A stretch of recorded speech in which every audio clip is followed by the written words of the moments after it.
Glória a Deus. Vamos abrir a Bíblia e vamos ler, continuar esse momento glorioso. Capítulo 6 de Isaías é a mensagem, é o estudo, é a parte da Bíblia que hoje nós conheceremos ainda mais. Já conhecemos bastante, mas hoje conheceremos melhor ainda, se Deus quiser. Você é chamado para isso. Isaías capítulo 6. Vamos ler juntos? Me empreste aí sua voz, com volume e cadência, para termos uma experiência diferenciada. Uma coisa é a gente ler a Bíblia sozinha, outra coisa é a gente ouvir a Bíblia no aplicativo. Outra coisa, se você não experimentou ainda, e muita gente dessa igreja está experimentando, e ontem eu tive essa experiência, é a gente fazer uma cópia da Bíblia. Como esse capítulo ia ser estudado hoje, eu procurei fazer, estou escrevendo, copiando o livro de Isaías, no ritmo nosso aqui. E ontem eu copiei cada letra, cada frase disso. E outra coisa é a gente ler a Bíblia em família, aqui na igreja, nessa atmosfera diferente, todos juntos. Desenvolva essa capacidade, tá, de ter sua Bíblia, seja ela física, seja ela eletrônica. Nessa ocasião a gente não coloca aí no telão, que é exatamente para que as pessoas saibam do que a gente trata, da Bíblia. E você, quando sair daqui, não vai ter telão, você vai ter seu aplicativo e sua palavra, a Bíblia Sagrada. Vamos então à leitura de todo o capítulo. No ano da morte do rei Uzias, eu vi o Senhor assentado sobre um alto e sublime trono. As abas de suas vestes enchiam o templo.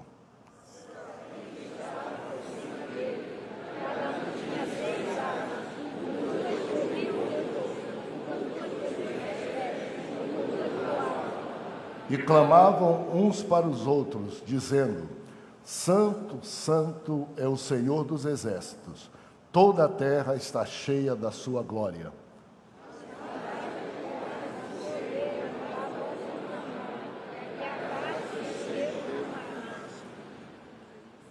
Então disse eu: ai de mim, estou perdido, porque sou homem de lábios impuros. Habito no meio de um povo de impuros lábios, e os meus olhos viram o Rei, o Senhor dos exércitos.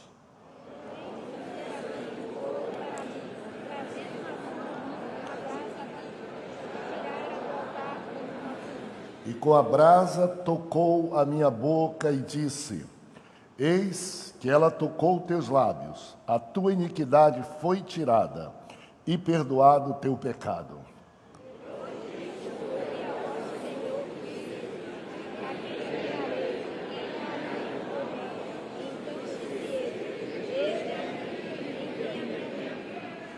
Então disse ele: vai e dize a este povo: ouvi, ouvi e não entendais.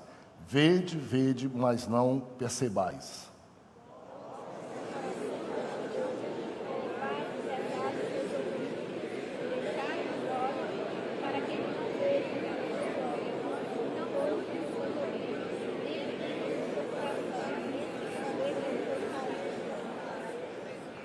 Então disse eu: até quando, Senhor? Ele respondeu: até que sejam desoladas as cidades e fiquem sem habitantes, as casas fiquem sem seus moradores e a terra seja de toda assolada.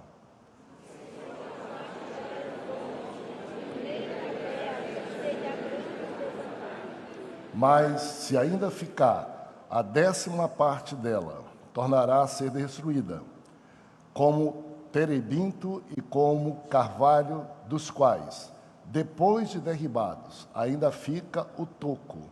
Assim, a santa semente é o seu toco. Vamos terminar recitando de modo muito forte, todos sabem, o verso de número 6 desse capítulo. Por favor, veja na sua Bíblia, lendo ou recitando, vamos dizer, recitar esse verso, melhor dizendo, verso 8.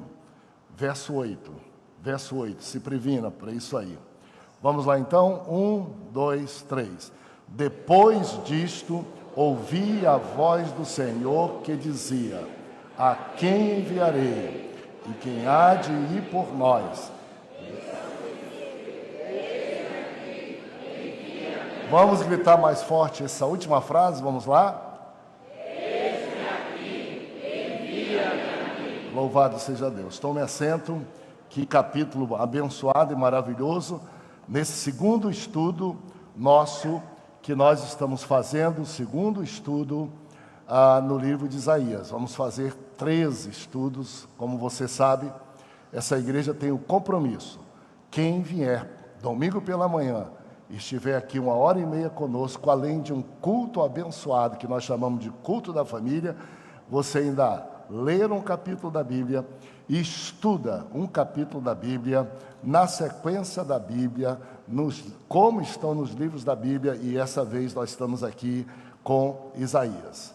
Deixa eu, nesse instante, fazer um parênteses para chamar aqui à frente uma pessoa muito querida, simbólica para nós aqui, que vocês precisam, a maioria mais jovem, eu acho que quase a totalidade daqui nunca o conheceu, nunca o viu. Quero convidar para vir aqui comigo o pastor Josias Maciel Afonso. Por favor, vem aqui comigo, pastor. Enquanto ele está chegando aqui, ele tem 82 anos, é paraense, foi o primeiro membro dessa igreja, junto a mais 2, enviado para estudar no Instituto Bíblico em Pindamonhangaba, São Paulo, no ano de 1962. Então, calcule aí, né? Ele é um eminente pastor no Espírito Santo, na cidade de Linhares, e também integrante da mesa diretora daquela convenção. Hoje ele nos dá o prazer de estar aqui, junto à sua, vindo com ele, trazendo a sua neta, por favor, Milena Reis, fique em pé, está aí toda documentando, e o seu esposo, Bruno Reis. É uma alegria receber vocês aqui, e junto aos demais que estão nos visitando, o pastor Felipe, em ocasião própria, apresentará os demais, mas hoje eu disse para ele, bem-vindo à sua casa, ela é mais sua do que minha. Eu cheguei aqui em 87, já vou para 97, já vou para 28 anos, mas ele nasceu aqui, é dono da casa, não é uma alegria a gente ver? E é paraense que não envelhece. Olha só, 82 anos, tomara que eu tenha a mesma sorte. Eu tenho muita honra, é raro fazer isso aqui, de franquear o público para ele saudar a igreja, a casa dele, a família dele, e se sobrar tempo, eu complemento. Com você. Paz, irmãos, para mim é um prazer, uma alegria, e retornar aqui, eu já veio outra vez, mas em 62 eu fui para Pindamonhangaba, era o pastor Alcibiades Pereira Vasconcelos e o pastor Armando Chaves Cohen. Aqui nessa igreja eu me batizei em 58, pastor Francisco Pereira do Nascimento, que foi para São Cristóvão. Mas a minha palavra para vocês é gratidão. Eu nasci em Abaetetuba, eu diria assim, desde criança me levaram mais ou menos com 5 anos frequentando a escola dominical. Ontem não, eu cheguei, estou perdido, sexta-feira, eu disse para a neta e o esposo dela, eu morei na Ilha das Onças. Não tinha onça nesse tempo lá, né, mas eu morei lá. E em 50 eu vim para Belém, frequentei a escola dominical, e durante muito período que eu estive aqui, eu reuni na Conda, era o irmão Oscar Esquite, que foi o meu pastor. Foi nessa época que eu fui para Pindamonhangaba, eu e mais 2 colegas. Um era do Guamá, o Manuel, e o outro era João, esqueci o segundo nome dele, João Prestes, que era lá da Conda. Então, irmãos, a minha gratidão, porque eu tenho um texto que disseram o pastor Armando Chaves Cohen, o que Paulo diz a Timóteo: tu, porém, permanece naquilo que aprendeste e foste inteirado, sabendo de quem aprendeste. Tudo que eu sei, tudo que eu tenho estado, eu estou com 83 anos, esse ano eu vou para 84, né? E usei sempre o que diz lá do Salmo: eu fui velho, ou foi novo e hoje sou velho. Nunca vi um justo desamparado e nem de sua descendência mendigando pão. A minha alegria, eu estou dirigindo igreja há 57 anos. Eu comecei no dia que eu casei, 31 de dezembro de 66. Eu casei, meu dirigente não foi muito feliz. Tinha bolha de comer, era diabético e morreu. Quando eu voltei da núpcia, o pastor, que era meu pastor,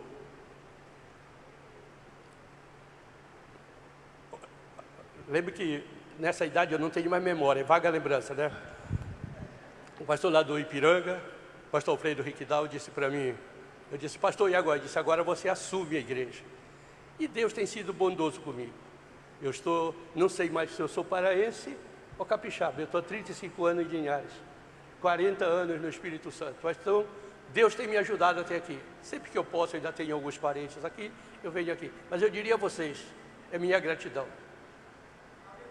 Pastor Samuel, nós estávamos em Anápolis em 85.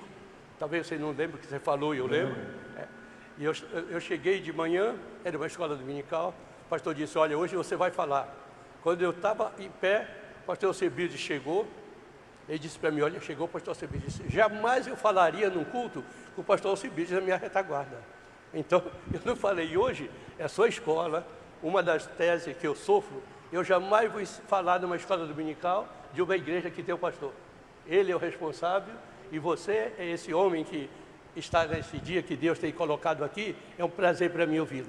Brinquei com a Rebeca, ela sabe disso. Carreguei a Rebeca. Uma irmã que eu estou apresentar, o Felipe. Você conhece o Felipe? Disse: eu conheci a mãe dele, que eu carreguei ela num carrinho de cimento. Brincava quando era pequeno, no mar, montava na costa da gente brincando, né? Então, um prazer, meu amado, Deus te abençoe, uma honra para mim estar com vocês e meu agradecimento. Lembrando de nós, e diria você é bem-ido ao Espírito Santo. Bem-vindo se fosse aqui, né? Mas lá você é bem-indo, é um prazer recebê-lo. Meu muito obrigado.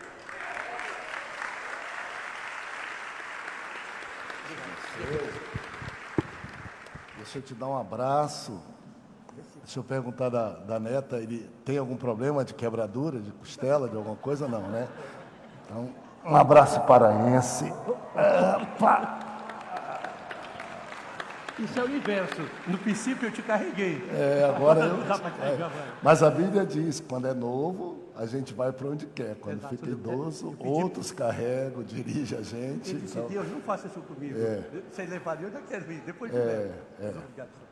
Que simpatia natural dos paraenses, né? Que longevidade, que saúde, que bênção, que inspiração para todos nós, jovens, homens, que formos fiéis ao Senhor Jesus. 82 anos nos esperam. 83, melhor ainda, Rebeca, mais um ano. Vocês sabem que ontem no Brasil estourou a notícia que uma brasileira se tornou o ser humano mais longevo, mais idoso do mundo, que é a gaúcha, né, de 116 anos, porque antes dela existia uma pessoa japonesa que faleceu ano passado também com 116 anos. Eles não sabem, mas eu acho que faz um ano que nós sepultamos, despedimos para o céu, o nosso querido irmão Pedro Tomé. Ele tinha 114 anos também. Era já um homem, e não existe nenhum homem no mundo que se conheça, pelo menos registrado com 114 anos. Nós sepultamos. Ele estaria hoje com 116 anos também, né? E essa igreja é uma igreja de pastores, de membros bem longevos. Só para vocês terem ideia, o nosso pastor emérito é hoje o assembleiano, pastor mais antigo, de mais idade, pastor Firmino Gouveia, que deve estar me assistindo lá, 99 anos e 9 meses. Vai fazer 100 anos. Se Deus quiser, dia 21 de março, vai ser uma festa no Brasil todo e aqui. Isso. E aqui nós temos vários outros. Por exemplo, aluno dessa escola dominical, todo domingo que eu chego aqui, eu vou lá dar um abraço nele, também com 99 anos. E quando eu dei um abraço nele ali, Ele diz: cheguei no ano do meu centenário, porque esse ano, em outubro, ele vai fazer 100 anos. Por favor, meu irmão Pacífico, Nilton Pacífico, mais conhecido como Neném, maestro, musicista, a família dele toda lá, que coisa maravilhosa. Ele deve conhecer um monte de gente que você citou aqui, né? Cohen, né? Ele conhece essa turma toda, Alcebiades, muita gente. Quantos conheceram aqui alguém que ele citou aqui da história da igreja? Levante a mão aqui, pastores. Skit, Cohen, Alcebiades, todos esses. Então, essa igreja tem raiz, tem história, não é? É uma igreja maior do que qualquer personalidade humana. Um abraço. Seja muito abençoado, coma muito açaí, muita maniçoba. Quarta-feira nós nos veremos lá no museu, a família dele toda. Vai ser uma festa, é um deleite para a gente. A casa é sua, meu irmão querido, viu? A paz do nosso Senhor Jesus. Vai em frente. Vai em frente. Pode deixar que eu resolvo isso aqui para você.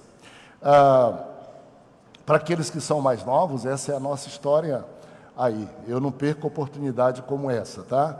Essas pessoas citadas aqui, eu tive a felicidade de conhecer todas também, então é uma herança, né? Poder estar aqui, que pude conhecer e conviver todas. E nós temos uma coisa em comum quase. Quando ele foi para Pinda, eu estava nascendo. Ele foi em 58, 62, pertinho, não é? Eu estava nascendo. E tem uma outra coisa também em comum. O pastor que enviou ele para estudar em São Paulo, em Pindamonhangaba, no Instituto Bíblico da Assembleia de Deus, cujo fundador é o pai da Rebeca, mãe da Rebeca, meus sogros, foi o mesmo pastor que também me enviou. Só que naquele tempo que ele foi, ele pastoreava aqui em Belém do Pará. No tempo que eu fui, em 74, ele pastoreava lá em Manaus, no estado do Amazonas, pastor Alcebiades Pereira Vasconcelos. Tem mais uma coisa interessante para vocês saberem, não vou nem começar isso, mas é bom aproveitar esses momentos aqui. Sentado aqui conosco, eu não sei se nesse horário agora está, mas vou me arriscar. Vem sempre no primeiro horário, às 7 horas da manhã, a nossa querida irmã Uda Vasconcelos, que é filha do pastor Alcebiades Vasconcelos. Aí vocês conhecem a família toda, o César Vasconcelos, a Cláudia, o irmão dela, os 3 filhos, sempre estão aqui conosco. E nesse horário aqui, de vez em quando, eu dou um abraço na Adna, a doutora Adna, não sei se ela está por aqui, se ela estiver, ela fica sempre lá no último banco, se tiver, e seu esposo, o Gilberto, que a doutora Adna é a filha também do pastor Alcebiades Pereira de Vasconcelos, que foi pastor aqui em 59 até 68 aqui. Ela assiste ali. Como nós estamos aqui em período de férias, primeira semana todo mundo voa, vai embora. Eu pensava até que a gente ia ter pouca gente aqui, mas vocês são muito corajosos. Vai o meu abraço à memória de todos esses que aqui foram citados.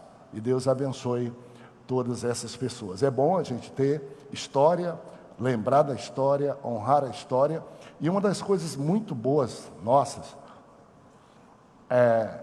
que eu tenho a alegria de citar, é que um dos temas da nossa igreja, 3 anos passados, 3 anos eu acho, foi: meus filhos e meus netos terão a mesma fé que eu tenho e servirão a Deus com alegria na Assembleia de Deus, o que é um desafio absurdo, porque à luz de tantas opções hoje existentes, e graças a Deus, a nossa igreja, por ser uma igreja histórica, centenária, as pessoas acham que ela não tem atrativo e mensagem para as gerações mais novas.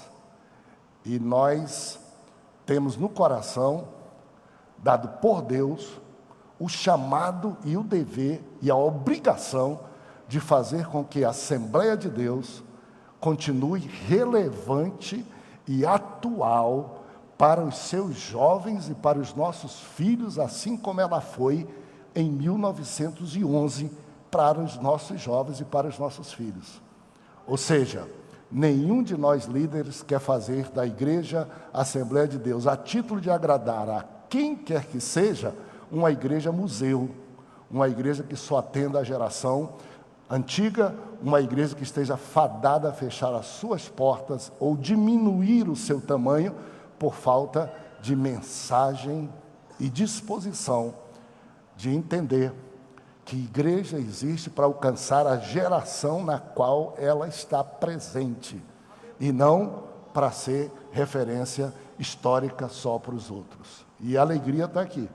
Vocês estão vendo, tudo que nós dissemos aqui foi para dizer que seus filhos, seus netos, seus bisnetos têm lugar aqui da nossa igreja, e nós estamos apontando já para a 6ª geração de assembleianos. 6ª geração. E no que depender da Assembleia de Deus em Belém do Pará, a igreja mãe da Assembleia de Deus, as futuras gerações, até Jesus voltar, terão na Assembleia de Deus um lugar acolhedor. Nossos jovens, nossos netos, nossos filhos terão aqui nesta igreja, e nós líderes dispostos a nos renovar para que eles possam se sentir muito bem aqui nessa igreja. De vez em quando nós recebemos o pastor Josias, e eu lembro que uns 15 dias nós recebemos o presidente da Assembleia de Deus no Suriname, e ele estava sentado ali com sua família, e nós estávamos aqui num culto, que eu acho que era culto, era Natal, perto de Natal, um daqueles cultos extraordinários, né? E que aqui a gente celebra com tudo que pode ter. Todo dia, todo mundo apresenta uma cantata, tinha mais luz do que tem hoje, tudo. Eu olhei para ele e digo, esse irmão não vai gostar do culto hoje. E o Felipe pegou, apresentou e chamou ele para falar aqui. Ele disse, graças a Deus que eu vim para esse culto, porque eu já sabia, mas eu não tinha visto ainda como é que uma Assembleia de Deus, e vocês são exemplo dela, como é que ela pode ser uma igreja tão histórica, mas tão atual, tão relevante. Como é que vocês conseguiram fazer esse equilíbrio de vida capaz de quem entra aqui dizer, eu quero ficar nesse lugar com os meus filhos e meus netos, eu quero ficar nesse lugar. E aquilo que ele disse, eu estava sentado ali, eu digo, ó, pode despedir teu servo em paz, porque os meus olhos já viram que nós não fomos alguém que fizemos a nossa história ser algo do passado, mas algo do agora. Maravilha, aproveite bem dessa igreja, dessa história, dessa herança, que é de Deus, não é de nenhum de nós, e com isso, nós não perdemos nada daquilo que é nosso estudo. Pode diminuir mais o meu tempo? O meu tempo é o vermelho, né? É o vermelho. Pode diminuir mais meu tempo, tudo que ele falou para eu... Isso, diminui aí, vai. Uns 10 minutos mais aí, porque nós tivemos uma bela mensagem hoje aqui dada, que não exclui o que nós vamos tratar hoje acerca desse momento da vida de Isaías. Me empreste aí sua voz para a gente criar alguma dinâmica. Eu pedi, pode ampliar um pouco depois se quiser, mais, tá? Tirando essas margens, mas tudo bem. Eu pedi para a gente substituir aquele esboço branco e preto que a gente tinha, que é para lembrar a você sempre que você tem o direito de ter em casa um manual extraordinário, lindo, colorido, abençoado, profundo, fazendo uma coleção de toda a Bíblia, devagarzinho, com R$7, R$5, você vai colocando na sua biblioteca um manual que você estudou, que você leu, que é a nossa revista Escola Dominical. Chegou a de Isaías, está disponível aí, corra. Se você não gostar, faça por seus filhos. Se você não gostar, faça por aqueles que virão depois que você morrer, se Jesus não voltar. Quando chegar na sua casa, dizer, ó, meu pai, minha mãe gostavam da Bíblia, estudavam a Bíblia, no meio de tantos livros da biblioteca encontrarem. E quando você precisar de algum assunto, O Espírito Santo vai te lembrar, tu vai pegar, vai abrir, vai achar um assunto para explicar para os seus filhos e seus netos. Adquiram. Isso aqui existe para todas as idades. Tem para jardim da infância, tem para juniores, tem para... tem um outro nome que eu esqueci. Todos estudam o mesmo tema, que nós vamos estudar hoje, que é papai e a mamãe poder conversar em casa e na família. Está aí, ó. Tudo que está aí, jardim, maternal, e para todas as idades. A gente estuda a mesma parte da Bíblia, só que com linguagem apropriada para eles, correto? Então, vamos lá. Aproveite, por isso que eu pedi para colocar isso para a gente não esquecer. As pessoas perguntam às vezes, onde é que eu acho esse detalhe que não está na Bíblia, eu já li? Onde é que eu acho essa explicação, essa organização? Pode ver que provavelmente estará nesse pequeno manual que ele existe para assessorar você na leitura e no estudo da Bíblia, só para ajudar. Se você lê só a lição e não lê a Bíblia, não compre a lição, porque ela está te atrapalhando de ler a Bíblia. Lição não é Bíblia. Lição é um auxílio didático para a leitura e compreensão da Bíblia. Lição não substitui a Bíblia. Agora, os dois juntos, sempre que eu dou aula aqui, não é nem porque preciso, é só para visualmente lembrar para você como é possível as duas coisas andarem juntas aqui, né? Só para isso. Então, vamos lá. Hoje, nós estamos no capítulo 6. Domingo passado foi extraordinário. Enoque foi abençoado por Deus, nos ajudando no capítulo 1 ao capítulo 5. Agora, hoje, o nosso estudo é... O que é que nós vamos estudar hoje? O que é que nós vamos estudar hoje? Isaías 6. Vê que nós nem estudamos o subtema, nós estudamos o capítulo da Bíblia. É diferente. Agora, um subtítulo, ou um título que a gente pode dar para esse estudo todo, qual é o título? A visão e chamada. O resumo de todo o capítulo. É isso aí. O estudo é Isaías 6. O resumo é a visão e o chamado de Isaías. E desses capítulos todos, 13, o comentarista da nossa lição sugere, eu não sei se você concorda, porque às vezes não concordamos, mas dessa vez eu duvido que tenha um que não concorde. A sugestão dele de que o texto-chave, o texto de ouro desse capítulo é Isaías capítulo 6, verso 8. Vamos ler juntos? 6, 8, vamos lá. Ouvi.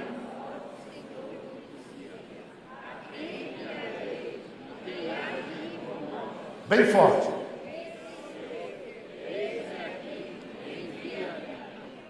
Eu tinha pensado que eu ouvi alguém mudar a Bíblia dizendo, dissemos nós, não é nós, é cada um, tá? Eu queria pedir para você bater no peito e dizer, disse eu, eis-me aqui, envia-me a mim, com a convicção que você tem e como você quiser que Deus, nesse ano de 2025, ouça você e use você. Vamos lá, eu vou contar até 3 e você, por favor, bata no peito e grite com a convicção que você tiver para se oferecer a Deus. 1, 2, 3.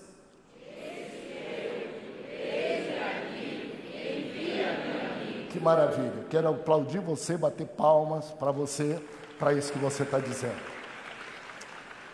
Todo esse capítulo, que não é longo, os capítulos de Isaías são capítulos mais longos. Esse é pequeno para a gente não fugir do ponto principal dele, quase com certeza. Esse capítulo, ele é sugerido que a gente organize em 3 partes, que qualquer professor aqui se deleita disso, qualquer pregador se deleita disso, dizendo quais são os 3 pontos principais desses 13 versículos. Vamos lá. O ponto 1, qual é? Visão de Deus. O ponto 2, visão de si mesmo. E o ponto 3, chamado de Isaías. Se tivesse 50 capítulos, o papel de quem comenta é pegar e colocar em 3 pontos para você não se esquecer e não desanimar de mudar muito do tema simples. A visão que Isaías teve de Deus, a visão que ele teve de si mesmo e o chamado dele para a obra. Minha gente, nós temos diante de nós hoje um verdadeiro banquete. Eu vou dizer, uma das coisas que eu admiro Deus mais é Não fomos nós que organizamos a Bíblia na ordem que ela está. Não foi eu, não tenho nada a ver com isso. Nem que classificamos nos capítulos que cada livro tem. Eu não tenho nada a ver com isso. Não tenho nada a ver com isso. Mas quando a gente decidiu que nesta igreja, em 7 anos, no domingo pela manhã, sem aumentar o tempo do culto, quem aqui sentasse, passaria a ter o direito de ler a Bíblia toda, estudar a Bíblia toda, na ordem que ela está, do jeito que ela está. Nós tivemos um grande obstáculo. Qual foi o obstáculo? As pessoas que são acostumadas a ter aquelas lições temáticas. Vamos estudar hoje sobre, vamos dizer o que hoje? Sobre revelação de Jesus ou volta de Jesus. Dizer, pastor, que loucura! Nós vamos estudar a Bíblia numa época em que pode acontecer que o assunto que ela esteja trazendo não tenha nada a ver com a época que a gente está vivendo, ela esteja descontextualizada. E realmente é loucura, porque nós dissemos, Deus que fez a Bíblia, na ordem que Ele fez, o Espírito Santo, quer dizer alguma coisa para a gente, é quem dá vida à Bíblia, e nós vamos querer saber o que é que Deus quer dizer, do jeito que Ele quer dizer, na ordem que Ele quer dizer. E pode acontecer realmente do mundo estar num contexto totalmente diferente. Mas aí nessa discussão com vários professores e tudo, cadê, o pastor, aquela lição temática? Nós dissemos assim, se a Bíblia não for contemporânea, se Deus que sustenta a história e o mundo não tiver a capacidade de fazer com que, naquele dia, naquela época, o que nós vamos estudar tenha a ver com o que está acontecendo, Ele não é Deus. Ele que se vire. Foi Ele que fez a Bíblia ser assim, foi Ele que inspirou a Bíblia. Ele sabe mais do que nós o que vai acontecer lá na frente. Nós somos tão limitados que nós poderíamos dizer, vamos estudar no segundo domingo do ano de 2025 sobre alguma outra coisa.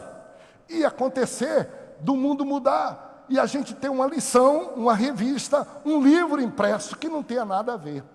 E desde que nós estamos há mais de 10 anos fazendo isso, eu fico me deliciando com Deus. Cara, como é que Deus fez coincidir com o começo de 2025, que nem nós sabíamos que nós íamos estudar Isaías?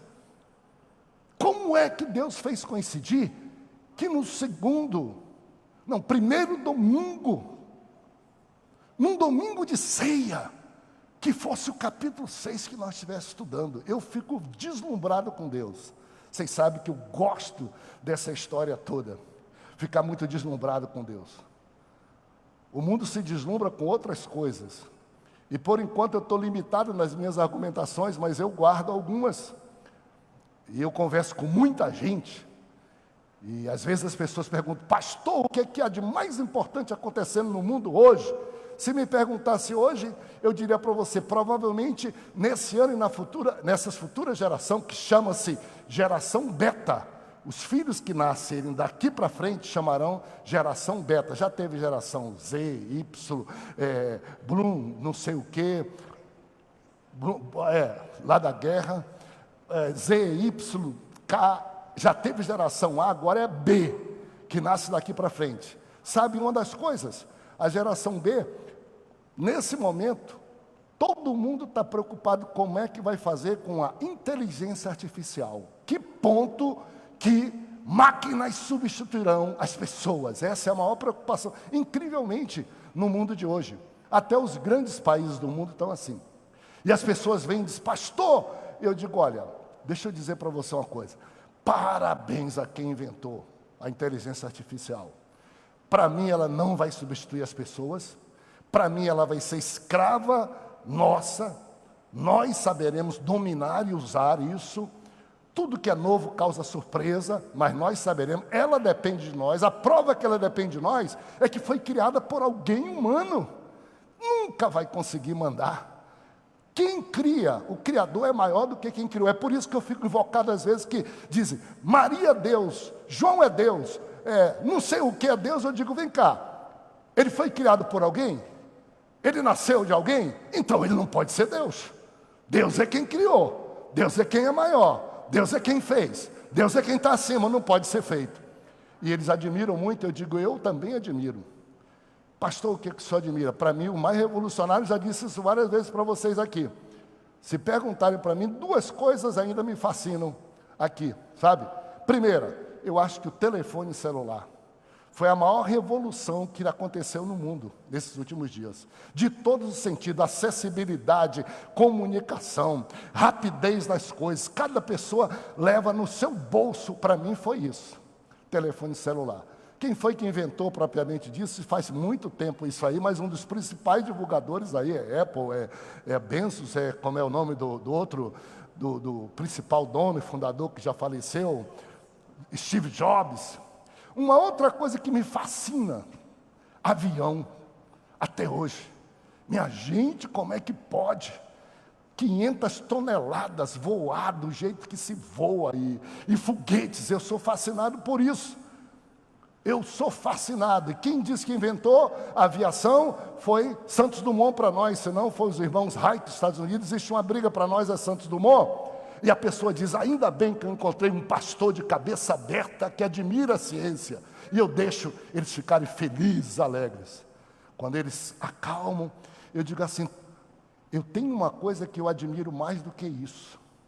Isso o que, pastor? Nós perguntamos o que o senhor admira mais. O senhor já disse, o senhor é um homem atualizado, que a inteligência artificial é um desafio, que o avião foi, Santos Dumont, o senhor admira, que foi, já esqueci de novo o nome do celular, Steve Jobs. Quem é? Eu digo, o cara que criou Steve Jobs. Cara, esse cara, ele merece que a gente pare, admire, cultue. O cara que criou o Santos Dumont, meu amigo. Eu ainda vou além.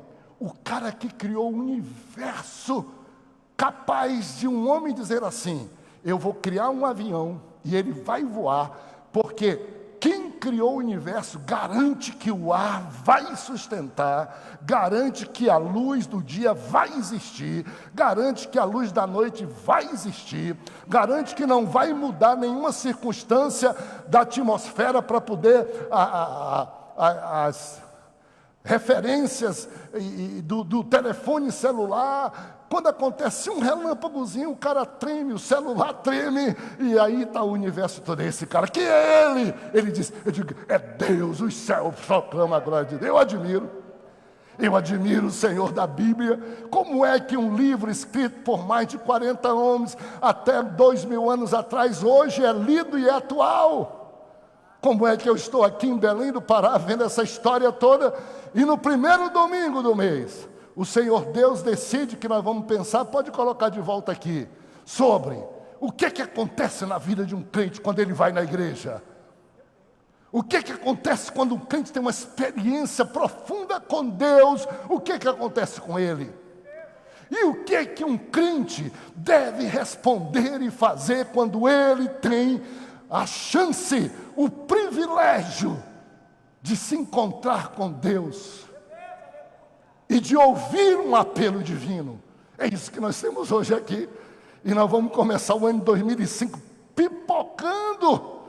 pipocando, sem falar muito. Eu não preciso arranjar nada daqui, e nem estou fugindo da Bíblia, dizendo para você, quando a gente vem ao templo, à casa de Deus, a gente vem para ver a glória de Deus, a gente vem para ter uma visão de Deus, a gente vem para ser tocado por Deus. Se você veio só para cantar, ver o coral cantar é bonito, problema seu, você é pobrezinho, fique aí onde você está. Se você veio só para ver a nossa orquestra tocar e é bonito, problema seu, o seu tamanho é esse. Fique só com a orquestra, a hora que ela errar você se decepciona. Se você veio hoje aqui só para me ouvir pregar, problema seu. É alguma coisa importante? Tenha atenção, quando a orquestra toca, quando o coral canta, quando o pastor prega, mas problema seu. Nós estamos aqui apenas para dizer, importa que ele cresça e nós diminuamos, anunciar a glória dele, anunciar a misericórdia dele, anunciar o seu poder para você estar frente a frente, diante do Senhor dos Exércitos. O que eu vim fazer hoje aqui nesse culto? Eu vim fazer o que o salmista diz. O salmista disse assim: ainda que a guerra aconteça, ainda que o dólar valorize, ainda que o salário fique menos, ainda que o presidente do Brasil não seja quem queira, uma coisa eu peço ao Senhor, ninguém me atrapalha, e eu buscarei que eu possa estar na casa do Senhor todos os dias da minha vida, para contemplar a glória do Senhor e aprender no seu santo templo. Olha só, não pare sua visão em mim, não pare sua visão na orquestra, não pare sua expectativa no coral, não pare sua expectativa na parede da igreja. Eu sei que tem gente que se incomoda enquanto nossos jovens falam: não pare sua expectativa numa luz a mais, num jeito de um jovem nosso adorar a Deus mais. Vá através disso, nós somos meios. Fixe na glória do Senhor Jesus, porque é isso que você precisa, é isso que você quer, é isso que sua alma se alimenta. E hoje nós estamos estudando o texto da Bíblia, que eu nem vou pedir muito para ler. Diz assim: no dia em que morreu o rei Uzias, verso 1, no dia, eu vi ao Senhor assentado sobre um alto e muito sublime trono, e as abas de suas vestes enchiam todo o templo. Louvado seja Deus. Uma palavra para alguém que está perdendo esperança na igreja e que está aceitando a ideia de que não precisa ir ao templo de Deus. Uma palavra: não tenho ciúme de nada e de ninguém. A Assembleia de Deus, ela sempre existiu, e ela não acaba e não fica pequena. Ela abastece um monte de outros irmãos, igrejas, não fica preocupado, porque essa fonte não acaba de crescimento de gente. Mas há uma discussão boba. A discussão boba é: eu sou desigrejado, eu não vou para o templo, eu não preciso ir para o templo, eu posso ter o meu culto feito por um influencer do mundo todo, e eu não preciso ouvir a mensagem que Deus quer me dar no púlpito, porque eu escolho minha mensagem na internet. Atenção para isso. Pode usar tudo isso, desde que não substitua aquilo que Deus colocou na vida como certa. Você sabe que você nem precisa ficar procurando quem é o influencer do dia, a mensagem do dia, domingo pela manhã, o primeiro dia da semana, nas primeiras horas da semana. Sai de casa, vem para a sua casa e diz assim: Deus vai falar comigo. E Deus fala mesmo, porque Deus vê que você fez alguma coisa. Você vem com a alma desgraçada, a alma destruída, no dia em que morreu o meu rei, no dia que morreu o meu sonho, no dia que morreu o meu salário, no dia que morreu o meu trabalho, no dia que morreu alguma coisa para mim, e minha vida se desorganizou. O que eu faço? No templo, eu vi ao Senhor. Eu vi ao Senhor assentado. Não quer dizer que, se não existir casa e templo, Deus não fale com você, não. Não idolatre o templo, mas não despreze o templo. Seja equilibrado. Se você não tem templo para ir, se você não tem onde você se colocar com outras pessoas que, igual como você, buscam a Deus, se você não tem como dizer: Deus, usa alguém para falar comigo hoje, e você está sozinho em algum lugar, a Bíblia diz que eu sou o templo do Espírito de Deus. Mas a Bíblia diz também que você é o templo do Espírito de Deus. Ela diz assim: não deixeis de congregar, como é costume de muitos. O diabo quer tirar de você o direito de um endereço certo, de um lugar certo. Porque quando você quer estudar matemática, você vai para a escola. Quando você quer resolver um problema, você vai na delegacia da polícia. Quando você quer fazer alguma outra coisa, você vai no hospital. Por que você não fica hospitalizado em casa diante de uma internet? Porque os médicos todos dizem: não tomem remédio que outros te indicam, sem que você tenha uma consulta médica pessoal com as pessoas. Isaías vem aqui e diz para você, ó, no dia em que eu fiquei devastado, Isaías era sobrinho do rei, tinha sonhos. Eu vi o Senhor. Onde foi que eu vi o Senhor? No templo. Os detalhes vão ser outros. Os personagens são: o rei morreu, eu estou devastado, preciso de um lugar. Aí as coisas acontecem. E o detalhe vai acontecendo. Então, preze a casa do Senhor.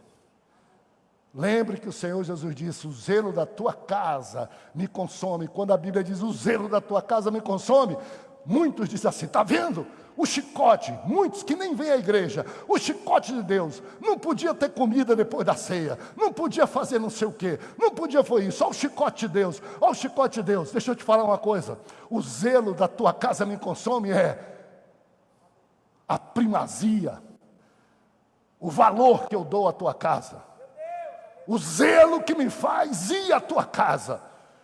Porque se você não valoriza, não vai à casa de Deus, você não tem zelo nenhum por nada, você está hipócrita, falando para os outros aquilo que nem você é. E Deus diz: o zelo da minha casa, o zelo da casa que o Samuel vai, o zelo da casa que a Maria precisa estar, o zelo da casa, esse me consome. E vir à casa de Deus é demonstração de valorizar. O rei Davi disse assim: alegrei-me quando me disseram, vamos à casa do Senhor. E outros disseram: quanto amo a tua casa, Senhor. Um dia, na porta da tua casa, vale mais do que 1000 anos no meu quarto, vendo a internet. Isso é um contexto da Bíblia. Você pode não concordar comigo, mas que é. A gente, quando precisa, a gente cai nos braços de alguém, da família. Amigos somem, inimigos pior, a gente cai no braço de alguém. E a gente sabe o lugar onde a gente quer, a casa. Geralmente a casa do papai, a casa da mamãe. Eis a casa do Senhor. A gente diz: a igreja mãe está aqui. Parabéns. Estou aqui para te homenagear. 1º domingo de janeiro, podia estar de férias, onde você estivesse. Você veio aqui, então se previna. A única mensagem que eu quero dizer para você aqui, no caso de Isaías, é: por favor, não limite suas expectativas ao que é visível e o que é terreno. Aqui a gente vê Deus através destas coisas. Aqui eu estou olhando para a glória de Deus. Aqui eu estou vendo o que é que Deus quer falar através desse pastor ou desse irmão, através desse visitante que veio. Aqui eu estou dizendo assim: o que é que essa mensagem tocada está me dizendo? O que é que esse hino cantado está me dizendo? Que ninguém me atrapalha, eu vim para o templo. O templo é o lugar, é o endereço do trono da glória de Deus. Jacó fugia, devastado, mentiroso, safado, com medo de morrer pelo seu irmão. E ele, num deserto, ele dorme. E Deus, como é misericordioso até com pessoas assim, ele teve um sonho. E o sonho que ele teve foi uma escada que vinha do céu à terra, anjos desciam, ia da terra ao céu. E ele, que não era acostumado com nenhuma dessas visões, ele já estava entregue ao ódio, à ira e à desgraça. Ele dizia: eu não presto para nada, nem Deus está me acompanhando. Ele diz que ele viu os anjos desceram naquele endereço, naquele lugar, naquele instante. E ele acordou. E ele disse assim: quão tremendo é esse lugar. Deus está aqui e eu não sabia. Atenção, Jacó. Atenção, Jacobina.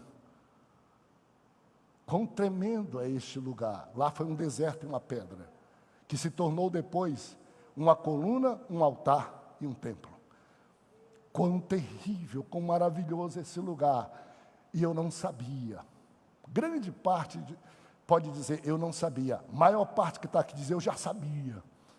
Bom, se você já sabia, responsabilidade maior. Defina esse lugar para mim.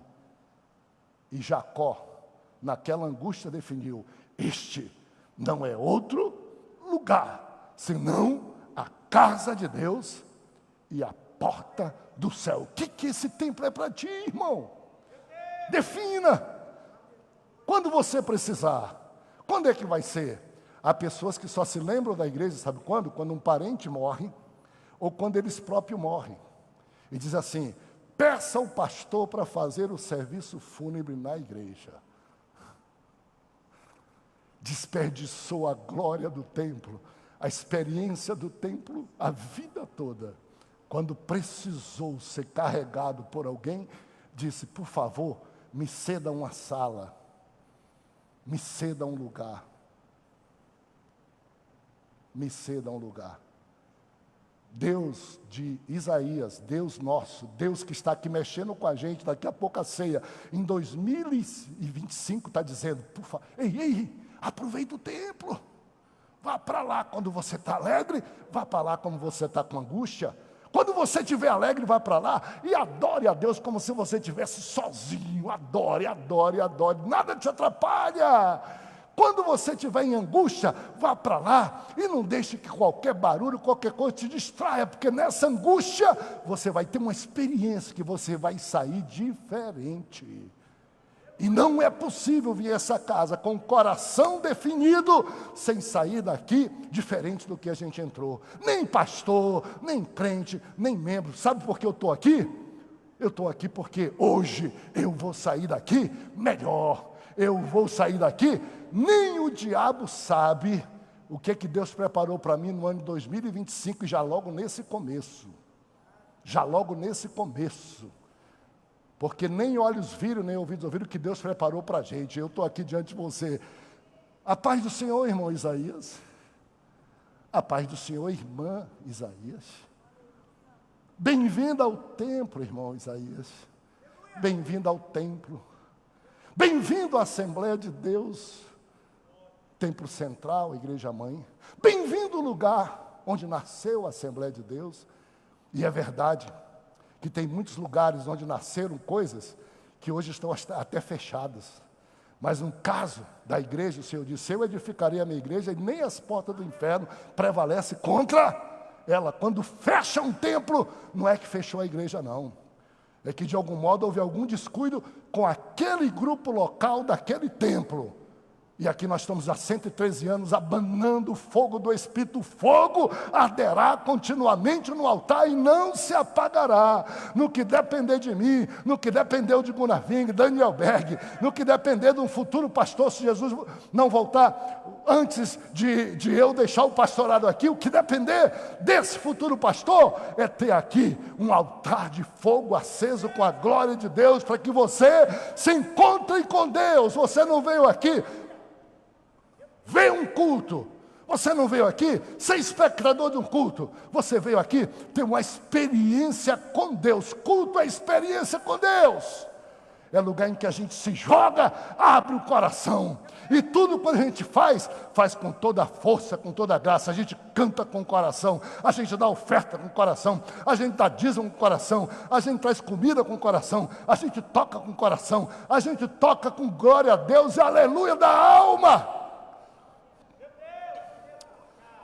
Davi disse, eu não oferecerei a Deus nada que não me custe alguma coisa, algo que eu sinta que saiu da alma. Eu não oferecerei a Deus algo que eu dou para qualquer pessoa. Existe uma coisa, igreja, vocês vejam que eu estou mexendo umas coisas interessantes, né? Existe uma coisa na igreja que eu me preocupei no início, não tanto, quanto eu vi outras pessoas se preocuparem. Qual foi? Palmas na igreja. Houve um tempo que nós tínhamos uma cruzada contra palmas na igreja. Qual era o problema?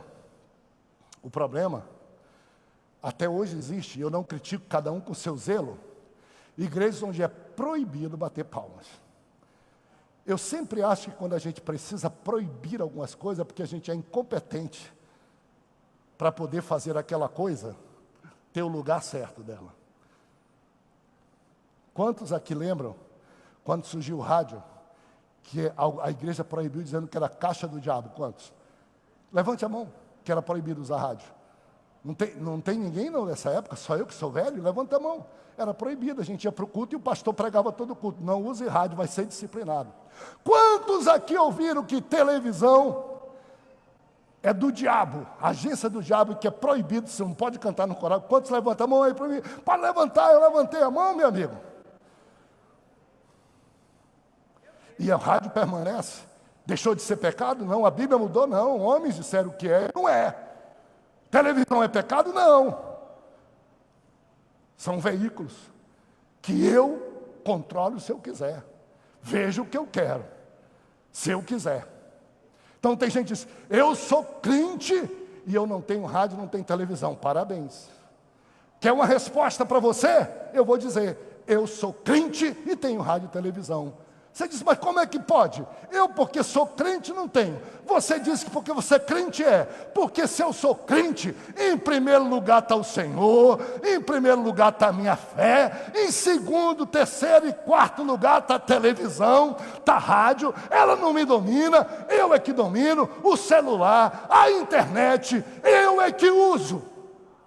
Agora, se você não é crente e não está no estágio capaz de se controlar, aí é melhor você fugir mesmo, porque você está no estágio que você não tem como controlar. Fuja, mas não diga para os outros que é assim. Não é. Vai ser usado. Oh, glória a Deus. Eu não sei se vocês estão sentindo que eu estou batendo muito, ou não estão com vontade de dar um glória a Deus forte, porque o nosso Deus é assim. Porque existe um templo, porque é um lugar de alegria, um lugar de glória. Vocês sabem que na igreja, é um estilo nosso, aqui, não criticamos, e antigamente já fomos diferentes para o nosso tempo, não é?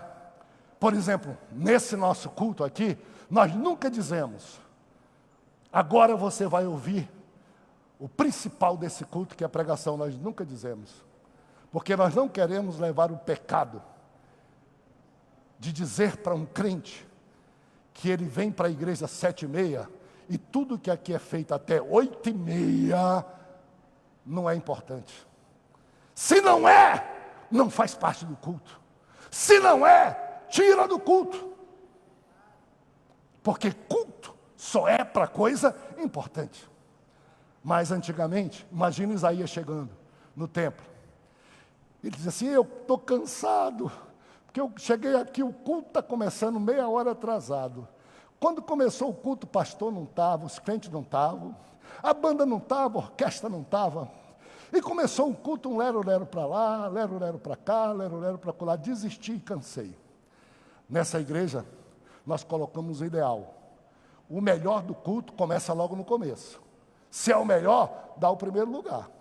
A gente não tem chance de dar uma segunda experiência para alguém que vier na igreja outra vez. A primeira é sempre a primeira. Por que começar o culto e dizer que daqui 1 hora ele vai aquecer? Ele vai pegar no tranco. Por que dizer que só quando o pastor chegar ou quando o convidado pregar, ele é que vai fazer barulho na igreja, ele é que é o tal, ele é que é o Senhor, ele que é importante? Por que não dizer que quem canta, canta? E tem que cantar para Jesus. Quem toca, toca, toca logo, toca o primeiro. Eu, por exemplo, tenho uma coisa... Já estou passando meu tempo que eu digo até de pastor, titular, não de pastor, porque eu vou morrer pastor cooperando com a igreja, titular. Mas o nosso pessoal aqui sabe todinho. Eu digo, olha, coral, o primeiro hino, canta o melhor, porque se for ruim, não canta o segundo. Não dou oportunidade. Não dou. Vou deixar o último, e se não tiver tempo, e se Jesus voltar antes, o último ficou? Se cantar bonito, canta 3. Se cantar feio, não canta mais nenhum. É no começo. Se começar só com 10 e o culto chegar e ter 30 só no meio do culto para frente, não funciona, perdeu a chance. Orquestra, mesma coisa. Qual é o melhor hino? Marquinhos fica maluco. Ele manda às vezes o repertório, eu digo, meu irmão, cadê o hino da batalha? Aquele hino.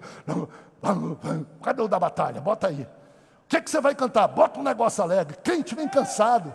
Crente teve as suas lutas. Ele tem que chegar na igreja, ele tem que ser tocado, ele tem que ser mexido. Isaías chegou e não teve aquela história. O rabino, vem cá, tu não pode sentar aqui. Vem cá não. Ele disse, quando eu cheguei lá, eu vi o Senhor assentado no alto e sublime trono. Aleluia. E a aba quer dizer o restante. O que sobra. O que sobra? a orlazinha, a aba, enchia o templo todo. Não tinha lugar onde a glória de Deus não estivesse. O crente diz assim, eu vou sentar lá atrás, se prepara, porque no templo do Senhor, o restinho da sua glória mexe contigo lá onde você está. Foi para acabar a experiência mesmo. E ele foi para frente, ele disse assim, e eu vi, acima deles estavam os serafins. Os serafins. E cada um deles tinha 6 asas, 6. Curioso, né? Com 2 eles cobriam seus pés, com 2 cobriu o seu rosto e com 2 ele voava. Imagina aqui, nós aqui, quando você chega na casa de Deus, eu vou logo lembrando, porque você é um anjo do Senhor aqui na terra. Deus não manda anjo assistir culto aqui não. Anjo não precisa ouvir salvação nem nada, ele manda lá do céu dizer, vai ajudar aquele crente em alguma coisa. Anjo é mensageiro de Deus para ajudar a gente, quando a gente é fiel a Deus. Quando a gente não é, não adianta não, porque você pode até querer o anjo e o diabo se fazer de anjo de luz. E aí, eles estavam lá, eu lembro logo, a Bíblia disse, ei, guarda teu pé quando vier para a casa de Deus. O anjo, as 2 primeiras cobriu os pés, guarda o teu pé quando entrares na casa do Senhor. Não entra do mesmo jeito. Você está acostumado no supermercado? Maravilha. Você está acostumado em outros lugares? Maravilha. Se você é descrente, está acostumado a ir para o baile, para o funk, pode entrar na casa de Deus, mas não entra aqui pensando que isso aqui é baile, não. Não entra aqui pensando que isso aqui é show, não. Quando você entrar aqui, pegue umas asinhas aí e diga assim, meus pés estão entrando na casa do Senhor, Deus, é diferente. Para Deus dizer para você, tira a sandália dos teus pés, se você não sabe o que é isso, porque o lugar que você está vindo é lugar diferenciado. E as outras, eles cobriam o quê? O rosto deles. Eles diziam, hoje, a glória vai ser tão grande, a glória desse trono, a glória que enche esse lugar é tão grande, que até eu que sou serafim, eu não aguento, e eu tenho que cobrir um pouco essa glória, porque quando eu vou para a casa de Deus, eu vou para uma glória maravilhosa, extensa, e com 2 asas, eles voavam, e a boca deles gritava, santo, santo, santo, santo é o Senhor dos Exércitos. Gente, que culto! Guardadas as devidas proporções, eu estou aqui para fazer um culto como Isaías fez. Meus pés estão guardados na casa, meus pés não estão lá no prostíbulo, meus pés não estão roubando, matando. Eu vim para cá, eu sei que aqui eu tenho glória de Deus, muita glória de Deus, e Deus pode manifestar essa glória para mim. Quando eu não aguentar tudo, eu tenho um jeito de me proteger de uma glória muito grande, mas a minha boca está aberta. Como é que a gente passa no culto, numa Assembleia de Deus, igreja mãe, pentecostal, sem dar um glória a Deus, sem dar um aleluia, sem dar nada? A gente não é capaz de levantar uma mão, não é capaz de levantar um braço. Quando o pastor diz levanta, você senta. Quando o pastor diz canta, você ora. Quando o pastor diz ora, você canta. E cria subterfúgio. Isaías disse, não tive chance, foi direto, eu participei daquilo.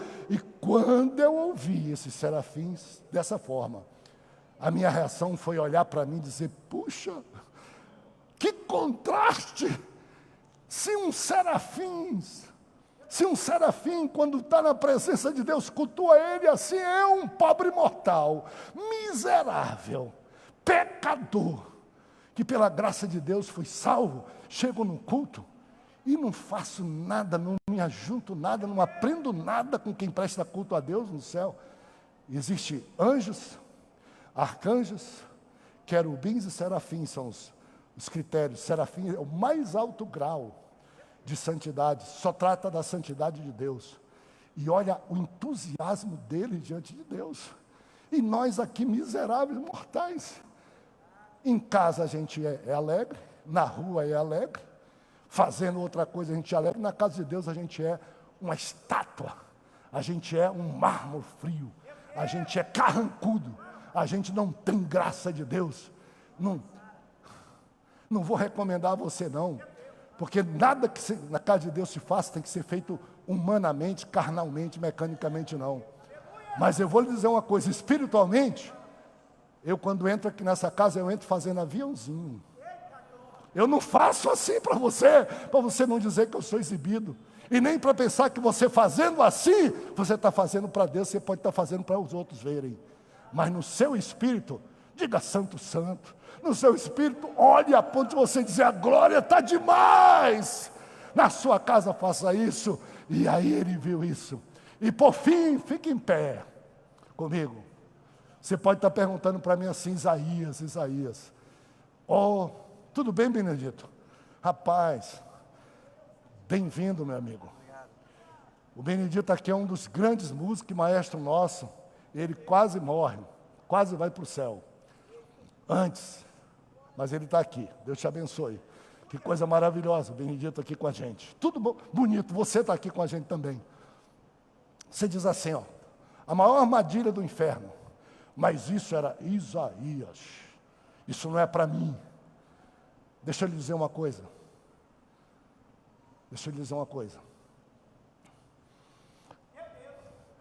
Toda experiência que nós temos com Deus, ela demanda de nós uma reação.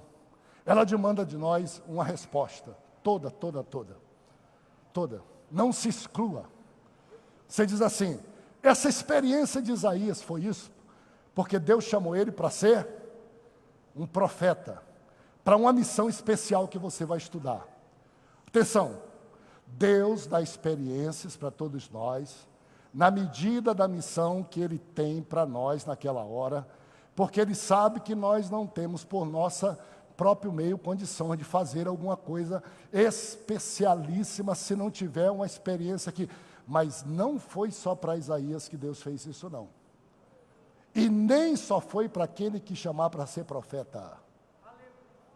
A experiência que você tem, a maior experiência do mundo, sabe qual é?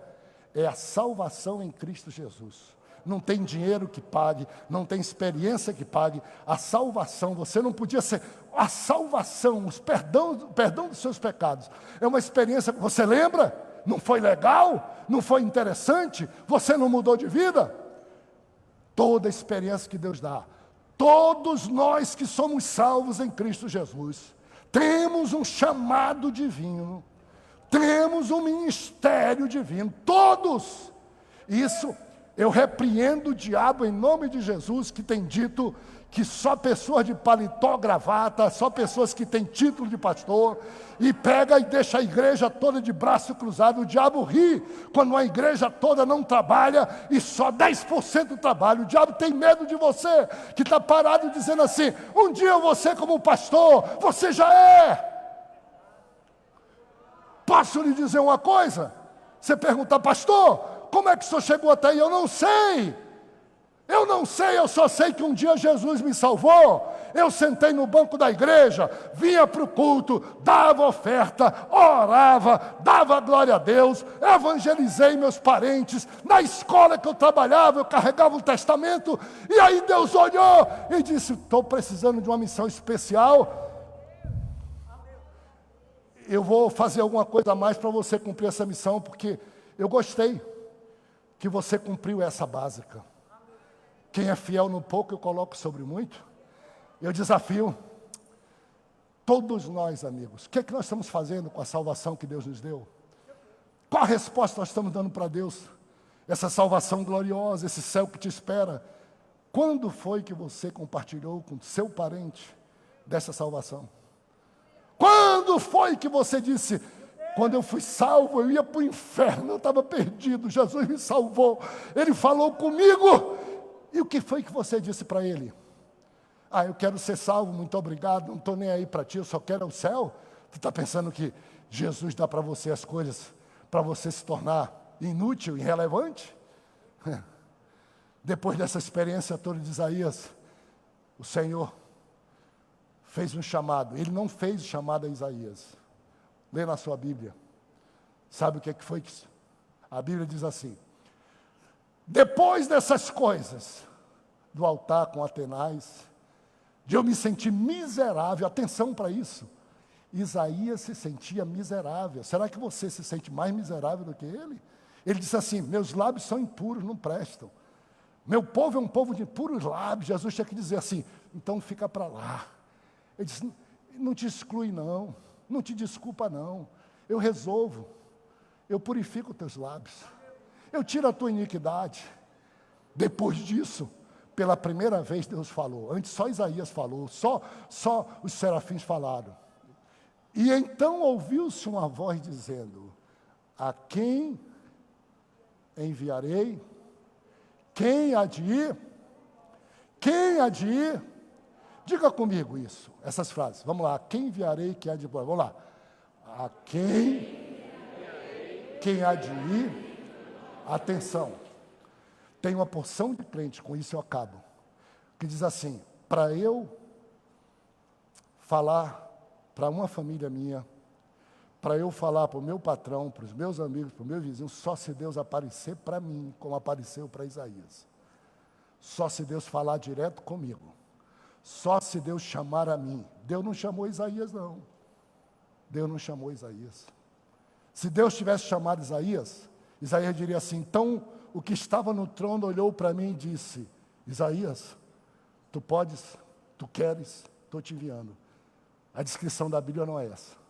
Depois desse culto, depois dessa experiência, depois da tua salvação, depois da bênção sobre você, sempre tem uma voz de Jesus para ver que grau de crente você é, que grau de importância você quer ter. E a voz que se ouviu foi, nem diz que foi a voz direta do trono.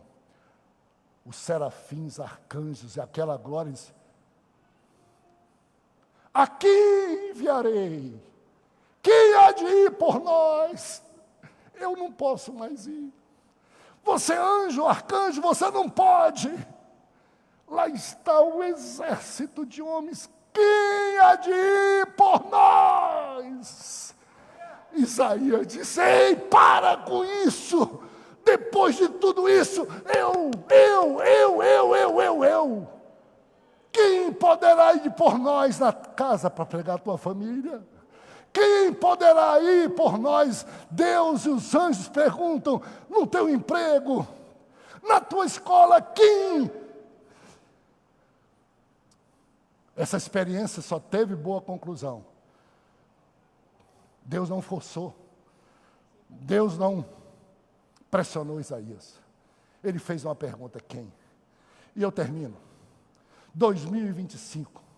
Meus amigos, eu acho que nós vamos ter o melhor ano da história dessa igreja e o melhor ano da minha história, meus amigos. Agora, meus amigos, o que é que vocês querem? Vocês querem ser egoístas? Dizer assim: eu quero uma experiência com Deus e acabou. Experiência que Deus dá, que não há resposta sua, ela lhe destrói. Ela lhe autodestrói. O diabo diz assim: está vendo? Você teve uma chance tão grande e isso não resultou em nada. Você é miserável, você não presta. Agora, uma experiência que você já teve e você tem que descobrir hoje e valorizar. E você vai ter esse ano e dizer assim: essa experiência me pediu, me levou, me empurrou, me desafiou, e eu quero fazer alguma coisa que corresponda como resposta a Deus por ela. Ela te valoriza, ela te distancia do diabo. O diabo não te encontra. 2025, quais foram os seus sonhos? Qual foi que você vai fazer agora nos 21 dias de jejum? Na alvorada da vitória? O que você está pensando?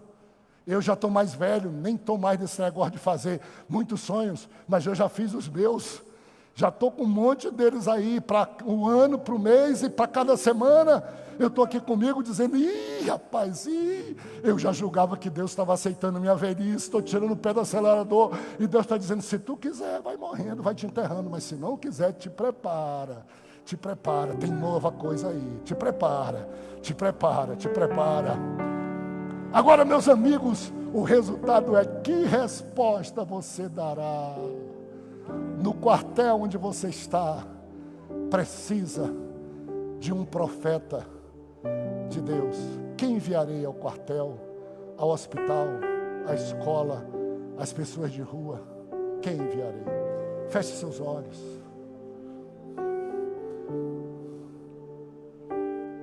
Não peça de Deus experiências espirituais para você se envaidecer, se tornar obeso e nem querer disputar santidade com o crente.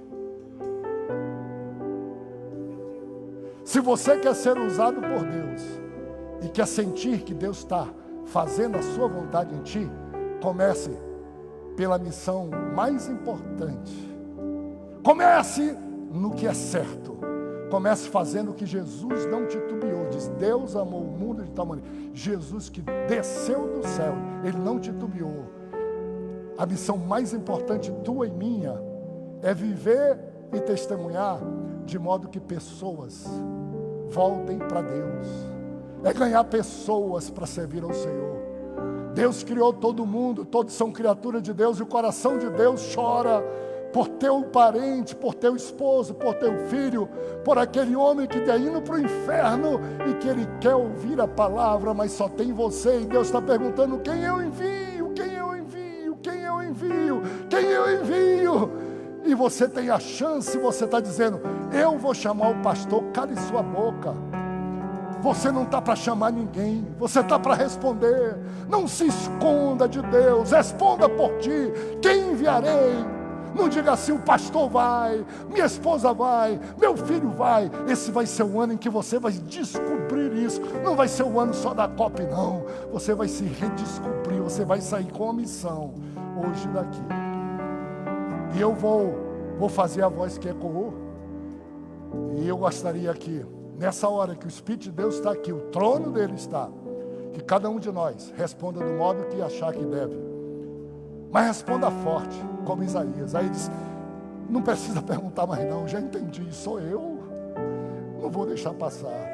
Se você estiver querendo ser abençoado, se você quiser se encaixar no plano de Deus esse ano, você grita bem forte: eis-me aqui, Senhor, envia-me a mim. Eu vou simular a voz. Vamos lá então? Então ouvi uma voz que dizia: a quem enviarei? Quem há de ir por nós? Mais uma vez.